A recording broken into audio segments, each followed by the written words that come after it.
کے پردے کے بارے میں علماء کا اختلاف ہے.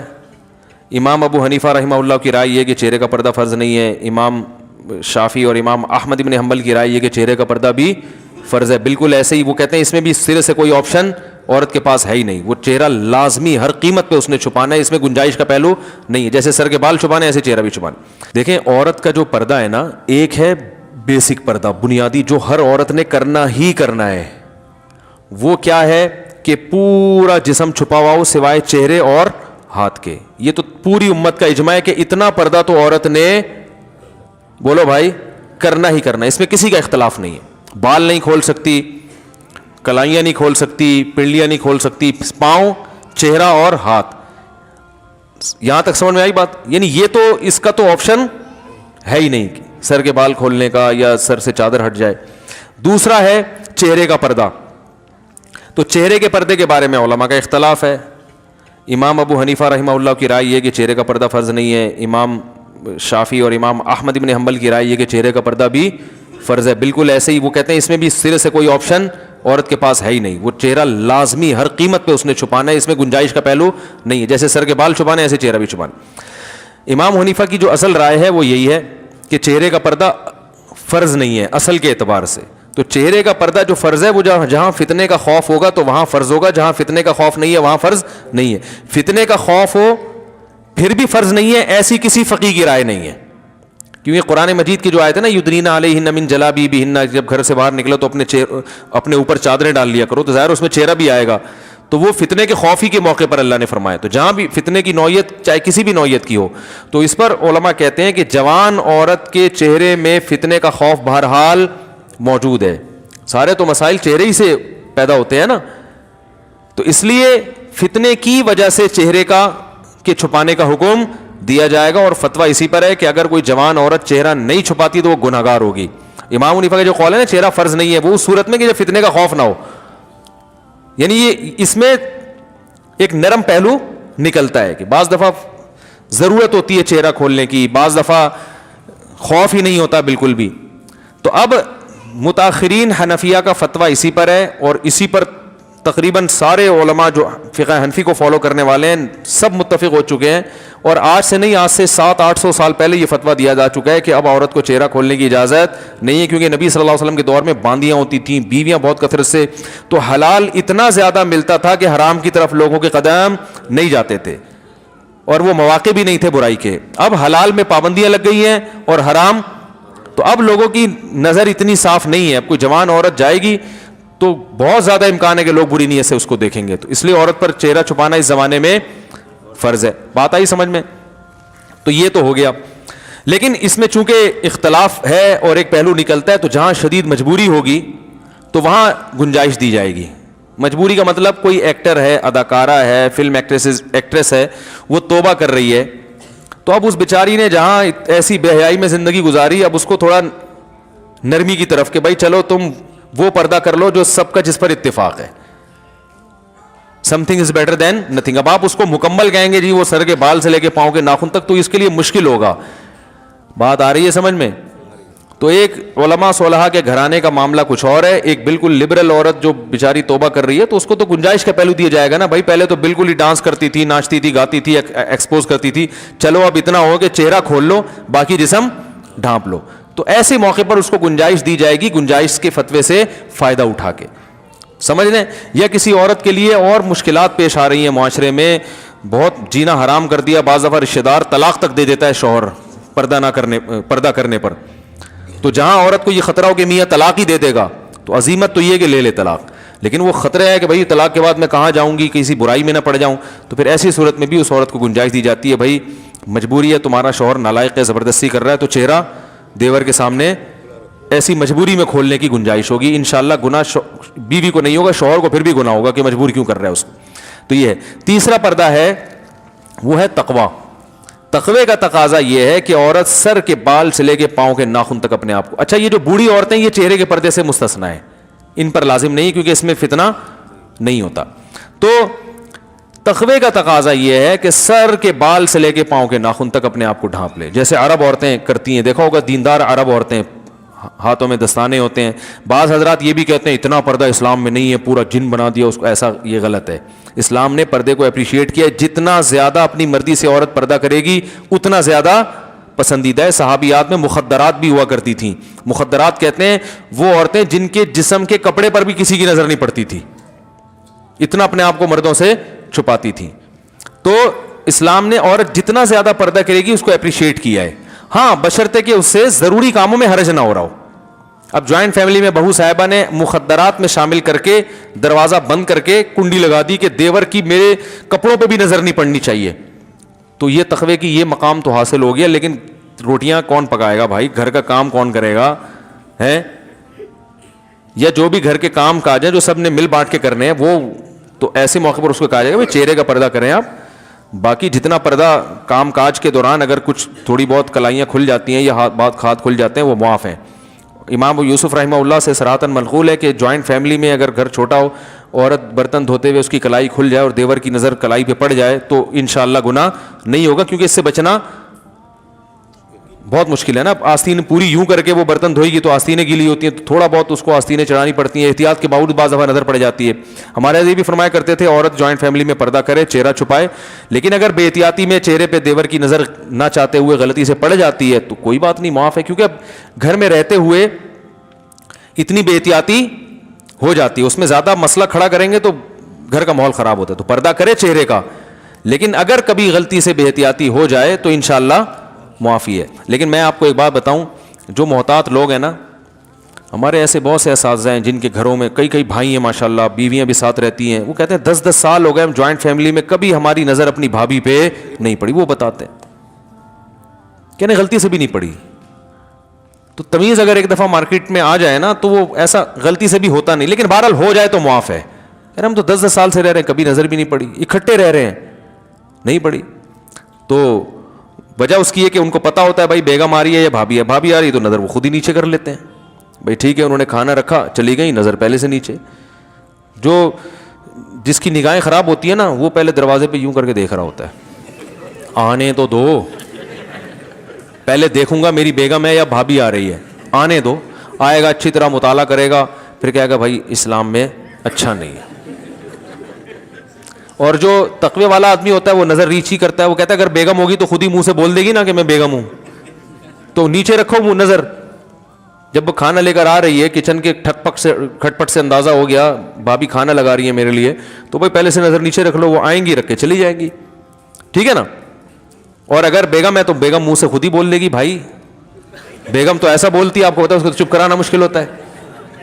بولے کہ بڑے شریف بن رہے ہو ہیں, وہ بولے گی نہیں, وہ ایسا بولے گی کہ بلوائے گی آپ کو پھر وہ. خیر, تو تمیز والے سب اگر ہو جائیں نا تو معاملہ آسان. ایک جوائنٹ فیملی میں گھر کی خواتین سارے کام کاج بھی کر لیتی ہیں اور پردے پر بھی عمل ہو جائے. ایک بھی اگر شرارتی ہوگا نا دیوروں میں وہ فتنہ کھڑا کرتا ہے, اور ہوتے ہیں, اللہ معاف فرمائے, آپ لوگوں کے علاوہ کی بات کر رہا ہوں. جناب مفتی صاحب میں درس سے مکی سنتی ہوں یا آپ کا درس, تو میری استانی کہتی ہیں کہ سر پر دوپٹہ اوڑھ کر سنو, جبکہ میں اس وقت جھاڑو پوچھا وغیرہ کر رہی ہوتی ہوں. بھائی وہ مولانا مکی صاحب کو آپ سنتی ہیں تو وہ تھوڑی دیکھ رہے ہوتے ہیں آپ کو, تو بہتر ہے کہ سر پہ ویسے ہی چادر رکھنی چاہیے عورت کو ہر وقت, حیا کا تقاضا ہے, لیکن یہ واجب نہیں ہے. تو وہی ہے نا, جتنا کرے گی پردہ اتنا اچھا ہے, حیا کا تقاضا ہے لیکن واجب نہیں ہے. دوپٹہ اوڑھنا ضروری نہیں ہے. پل صراط پر سے لوگ حساب کتاب کے بعد گزریں گے یا پہلے؟ پل صراط پر لوگ حساب و کتاب کے بعد گزریں گے. جس کا حساب اچھا ہو گیا تو وہ انتہائی اسپیڈ سے گزرے گا, اور جس کا برا ہو گیا وہ کٹ کے گرے گا. اللہ سب کو محفوظ رکھیں. ہم خواتین کو جماعت کے ساتھ نماز کا طریقہ بتا دیں. وہی طریقہ ہے جو مردوں کا ہے, جو جس طرح سے مرد پڑھ رہے ہوتے ہیں خواتین بھی اسی طرح سے پڑھیں گی. میرے گھر میں میں اور میرے شوہر اور 2 چھوٹے بچے رہتے ہیں, کوئی نامحرم نہیں ہے, کیا میں اپنے شوہر کے سامنے بھی دوپٹہ اوڑھ کر؟ نہیں بھائی, شوہر سے پردہ نہیں ہے. باقی گھر میں اگر عورت حیا کے ساتھ رہے, نارمل حالات میں سر پہ چادر رکھے تو اچھی بات ہے, اس سے حیا کا ماحول, خاص طور پہ جب بچے جب بڑے ہو رہے ہوں. میرے یہ ہو گیا, وہ دوسرا غلطی سے میں نے دوسرا دے دیا. جلدی اسپیڈ مارو یار, بہت ٹائم ہو گیا. یہ ہو گیا. بیوہ عورت اپنے بیٹے کی وجہ سے دوسری شادی نہ کرے, اسے پالنے پوسنے میں زندگی لگا دے اور شادی کے بعد اس کی بیوی اور ماں کی نہ بنے, تو کیا وہ اپنی بیوی کو ماں سے الگ رکھ سکتا ہے؟ بیوہ عورت نے جو اپنے بیٹے کی وجہ سے شادی نہیں کی یہ غلط کیا. اس بارے میں ایک حدیث پیش کی جاتی ہے ابو داؤد کی کہ جو عورت اپنے بچوں کی وجہ سے شادی نہیں کرے گی قیامت کے دن میرے ساتھ ہوگی. یہ حدیث صحیح نہیں ہے اور دوسری نصوص کے خلاف بھی ہے. قرآن میں بے نکاحوں کو نکاح کی ترغیب دی ہے, اس میں بیوہ بھی داخل ہیں, طلاق یافتہ بھی داخل ہیں, مرد بھی داخل ہیں, عورتیں سب داخل ہیں اس میں. تو جو بھی بغیر نکاح کے ہو اس میں قرآن نے اس کو ترغیب دی ہے کہ وہ کلے زندگی, بولو بھائی, اکیلے زندگی نہ گزارے. تو اور احادیث میں بھی. باقی اگر عورت کو یہ خطرہ ہے کہ میں نے اپنے بیٹے کی موجودگی میں کسی سے نکاح کیا تو میرے بیٹے پر ظلم ہو سکتا ہے, سوتیلا باپ, اس وجہ سے نہ کرے تو ایک کسی عارضے کی وجہ سے کوئی نہ کرے تو وہ ایک الگ بات ہے. لیکن بہرحال عورت کو ترغیب یہی ہے. اب یہی ہوا ہے نا, انہوں نے خود شادی نہیں کی, ان کو شوہر نہیں ملا, مزید اولاد بھی نہیں ملی. مزید اولاد ہوتی, ان کا شوہر ہوتا تو آج شوہر پال رہا ہوتا, اولاد ہوتی, یہ والا نالائق ہوتا تو دوسری, ایک بہو نالائق ہوتی دوسری لائق ہوتی. اتنے بچے پیدا کرو ہول سیل کے حساب سے کہ اسپیئر میں 2-4 بگڑنے کے لیے بھی رکھو. حقیقت بتا رہا ہوں, 1-2 ہی ہو, بگڑ گئے تو زندگی برباد ہو گئی نا. میرے پاس آتی ہیں بعض بوڑھی عورتیں, ایک ہی بیٹا ہے, بہو نے اس کو یرغمال بنایا ہوا ہے, وہ زندگی بیچاروں کی عذاب گزر رہی ہوتی ہے. میں ان کو یہ کہتا تو نہیں کہ یہ کہ آپ نسل روکنے کا عذاب ہے, کیونکہ اور بیچاری پریشان ہو جائیں گی. بعض دفعہ قدرت کی طرف سے بھی اولاد نہیں ملتی, لیکن آج کل تو خود سے روکی جا رہی ہے. اس کا پھر خمیازہ بھگتنا پڑتا ہے بڑھاپے میں, سمجھ رہے ہیں. تو ماں کی نہ بنے تو کیا, بیوی کو ماں سے الگ, ہاں ماں سے الگ رکھ سکتا ہے, لیکن ماں کے ساتھ جا کے پھر ٹائم زیادہ گزارا کرے تاکہ اس کو تنہائی محسوس نہ ہو. مفتی صاحب, شریعت کے مطابق حق مہر کتنا ہونا چاہیے؟ جو میاں بیوی میں آپس میں طے ہو جائے, اس میں شریعت نے کوئی پابندی نہیں لگائی ہے. مفتی صاحب آپ جمعے کا خطبہ بہت اچھا دیتے ہیں, آپ سے گزارش ہے کہ میں خطبہ ریکارڈ کروا دیں. جی انشاءاللہ بھائی, نوٹ کر لو, جمعے کا خطبہ ریکارڈ کرنا ہے.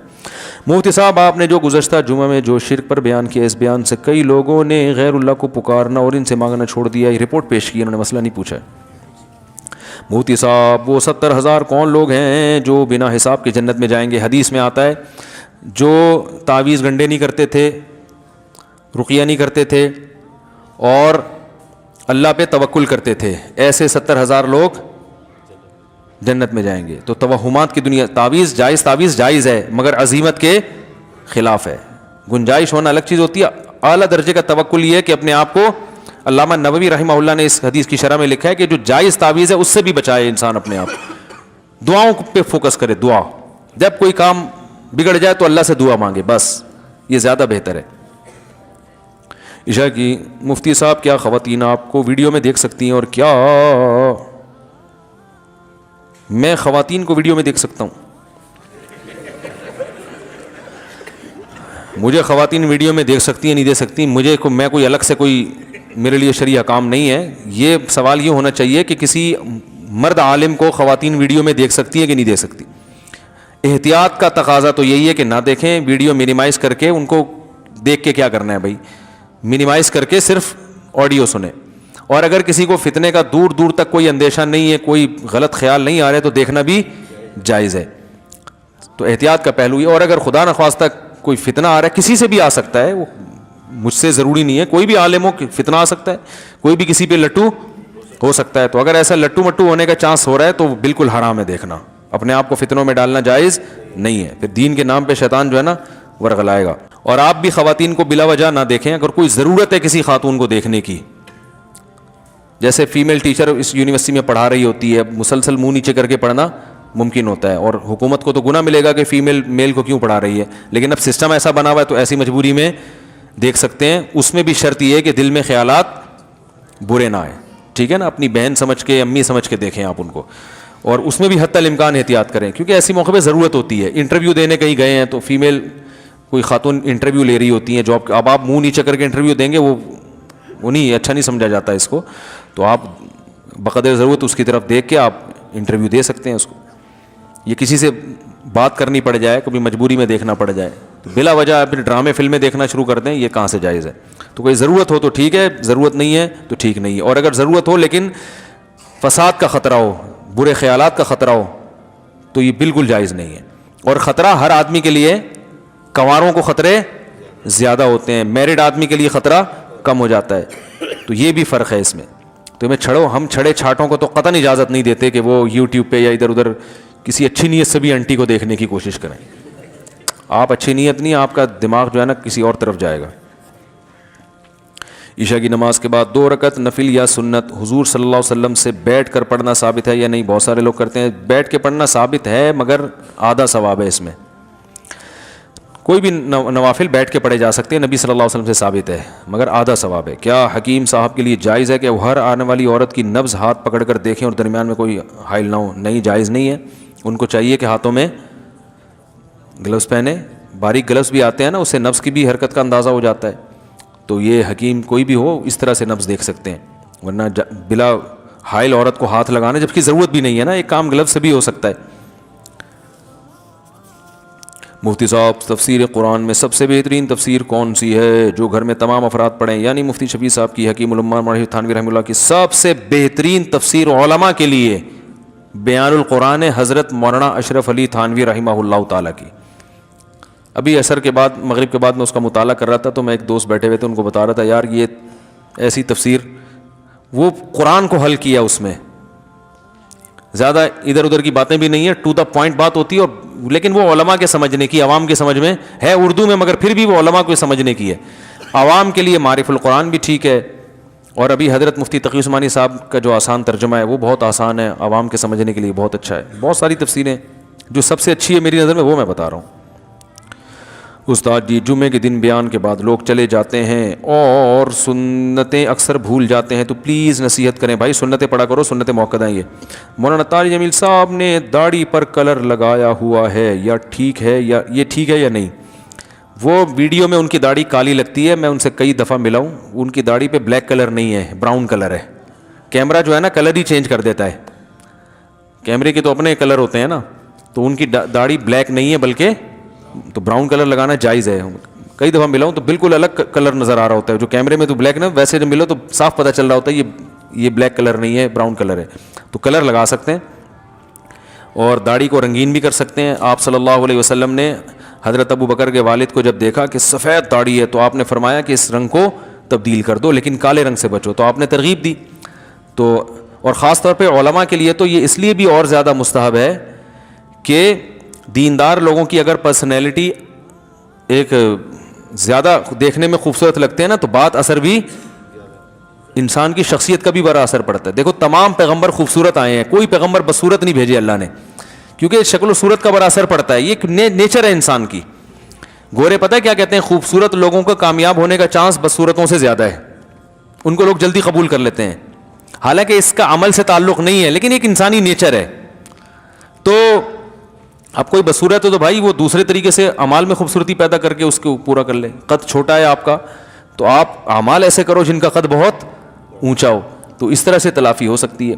قد بھی چھوٹا ہے، شکل بھی اچھی نہیں ہے، اعمال بھی ٹھیک نہیں ہے، باتیں بھی گندی ہیں، پھر معاشرے میں آپ بچپن میں کہتے تھے نا کوئی الٹی سیدھی بات کرتے ہیں، کہتے ہیں یار شکل اچھی نہیں ہے تو بات تو اچھی کر لیا کرو.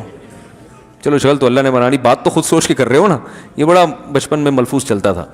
تو قدرت کی طرف سے ایک آزمائش ہے. وہ عبداللہ بن مسعود بہت دبلے پتلے تھے، چھوٹے قد تھے، پنڈلیاں اتنی باریک تھیں کہ شلوار تھوڑا نیچے رکھتے تھے تو پنڈلیاں نظر نہ آئیں، لیکن علم میں اتنا کمال پیدا کیا کہ حضرت عمر جو اونچے قد کے تھے نا، حضرت عمر کی تو بڑی پرسنالٹی تھی، جب کوفہ سے حضرت ابن مسعود چل کے آتے مدینہ، حضرت عمر ان کے استقبال میں کھڑے ہو جاتے تھے اور فرماتے ہیں کنیف ملیا علما، چھوٹے سے قد کا آدمی علم سے بھرا ہوا ہے. صحیح ہے نا، علم کے لحاظ سے اسپیس بہت ہے، علم سے بھرا ہوا ہے.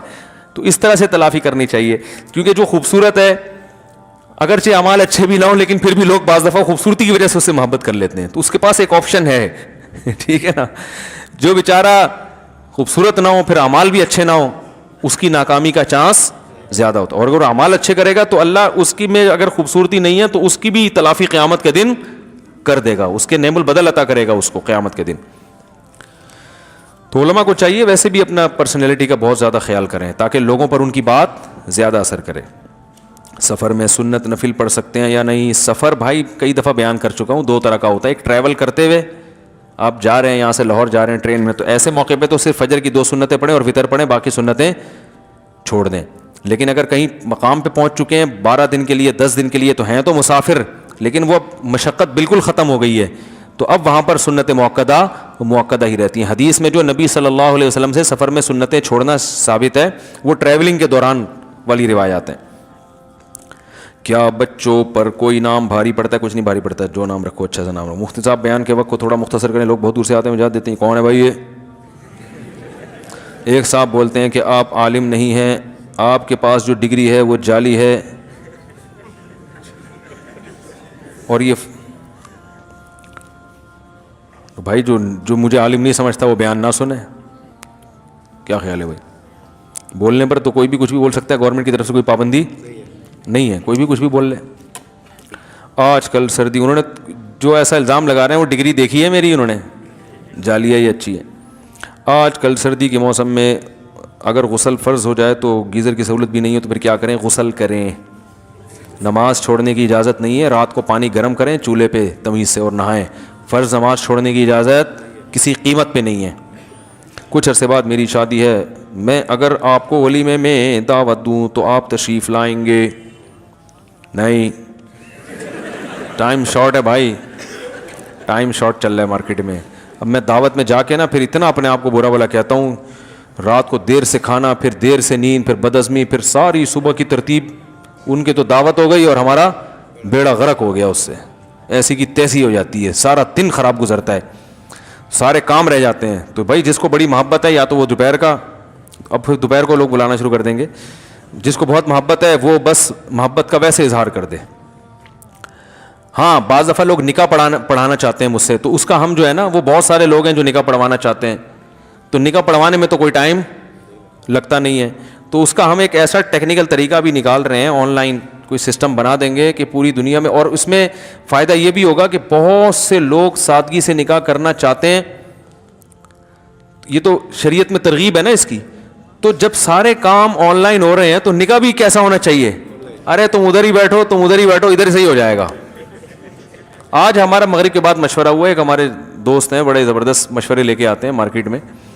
انہوں نے کہا بھائی دیکھو، دنیا میں نکاح کو آسان بنانے کا ایک بہترین طریقہ یہ بھی ہے کہ مفتی صاحب آپ ایک کام ایسا کرو کہ ایک ویب سائٹ بناتے ہیں، پوری دنیا میں جو جہاں بیٹھا ہے، بھائی زنا معاشرے میں پھیل رہا ہے نا، تو نکاح کو بھی آسان بنانا چاہیے نا.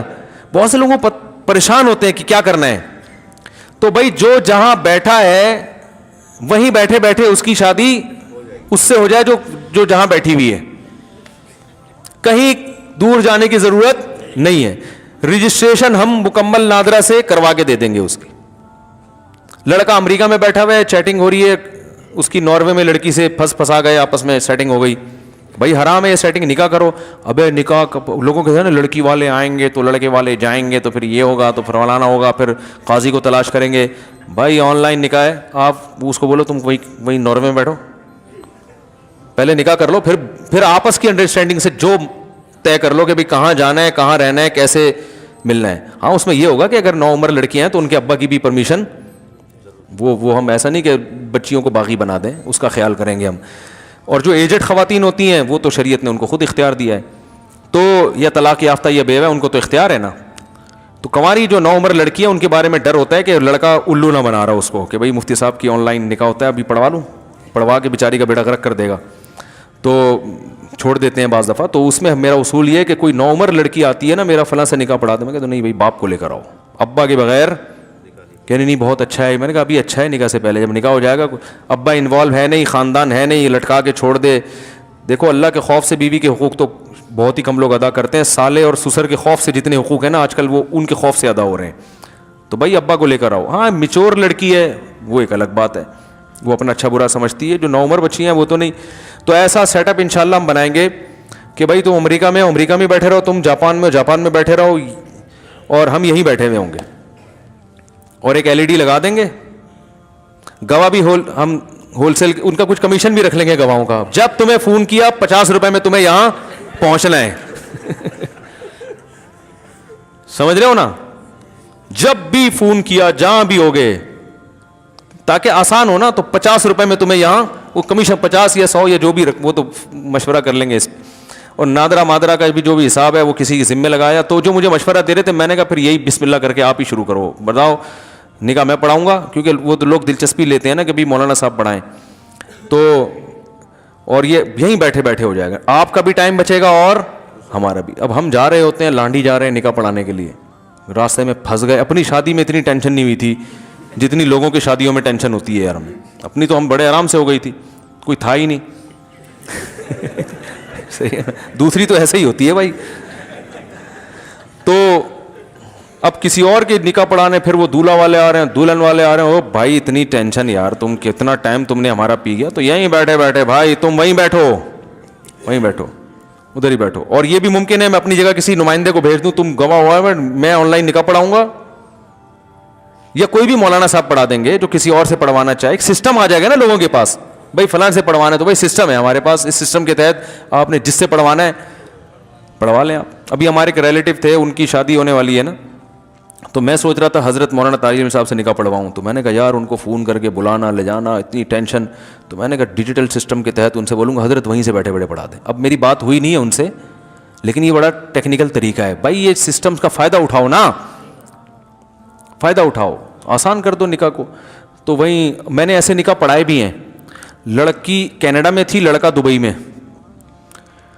تو پریشان تھا یہ, میں نے وہیں سے فون پہ نکاح پڑھایا, ایک لڑکے کے ذمہ لگا ان کے ڈاکومنٹس منگواؤ, نادرا سے رجسٹریشن کروا کے بھیج دی.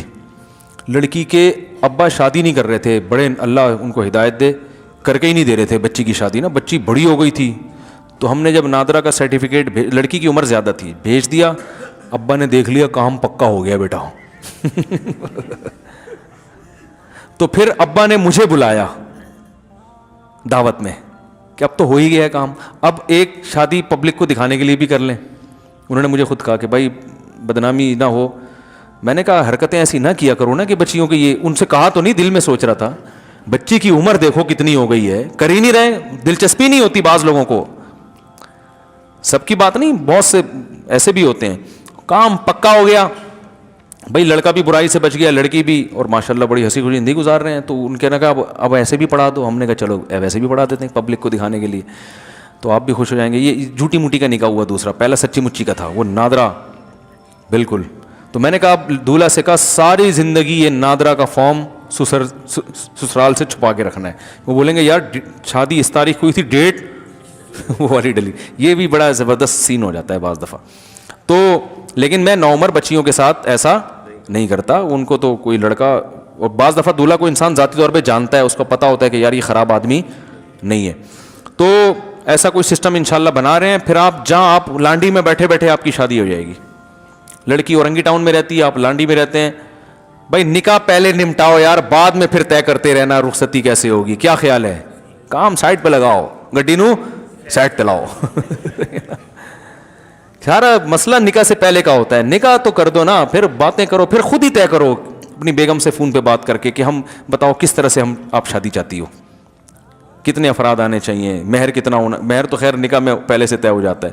تو ایسا سسٹم دعا کرو بنا دیں, وہ جو بندے نے کام اپنے ذمے لیا ہے وہ بھاگ نہ جائے. کہ ہوتا یہ کہ لوگ اپنے چکر میں لگ جاتے ہیں,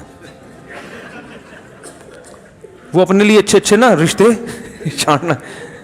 اب یہ رفیع بھائی بیٹھے ہوئے ہیں, یہ تو خیر دیندار آدمی ہے, ان کو میں نے رشتوں کا کام لگایا, تو یہ اپنے لیے نہیں دیکھ رہے, اپنی تو ابھی تک ایک ہی ہے نا ان کی.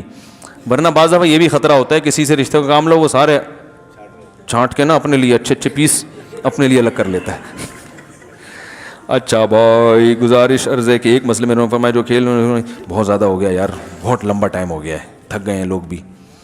سبحان, پھر یہ جو سوال رہ گئے اگلے ہفتے. سبحانک اللہم و بحمدک نشہد ان لا الہ الا انت